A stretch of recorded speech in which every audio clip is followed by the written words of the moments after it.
BJP कार्यालय पे सुबह का दिनचर्या ये था कि मैं सुबह 6 बजे घर से निकलता था, पार्टी कार्यालय जाता था, ताला खुलता था, उसके बाद कुर्सी ठीक ठाक करके स्वयं झाड़ू लगाता था। झाड़ू लगाने के बाद फिर मैं घर आता था और स्नान ध्यान करके पुनः कार्यालय चला जाता था देर रात्रि तक। कभी कभी तो ऐसा होता था कि किसी परीक्षा के कारण या किसी बीमारी के कारण किसी को हॉस्पिटल ही आना हो, परीक्षा के कारण विद्यालय आना हो, तो जो कार्यकर्ता होते थे वो मुझे फोन करते थे कि भाई मेरी लड़की आ रही है, चाहे लड़का आ रहा है, रात्रि में यहीं कार्यालय पे विश्राम करेंगे।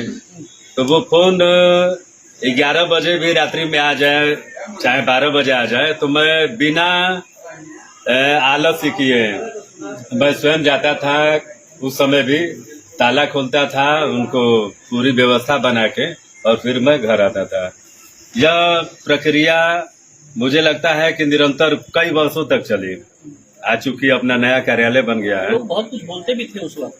जी, बहुत कुछ बोलते थे। बहुत आप लोगों ने बहुत झेला भी है, लोगों की बहुत झेला है, लेकिन एक लोग करते थे, वो याद है उस समय, वो बात लोग मजाक उड़ाते थे कि ये सब कहने में कुछ है वो नहीं, और ये जो आप कर रहे हैं इसका कोई लाभ मिलने वाला नहीं है।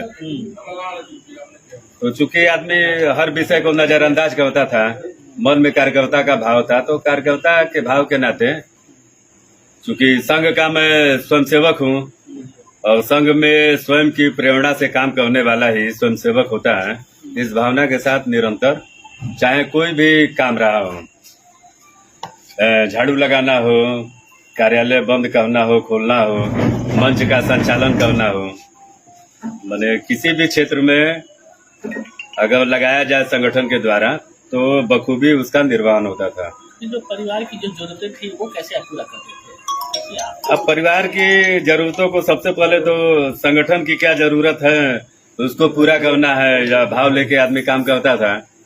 कभी कभी मेरे पिताजी उस समय जिंदा थे, वो काफी नाराज हो जाते थे और अब क्या कहा जाए, वो एक अभिभावक के नाते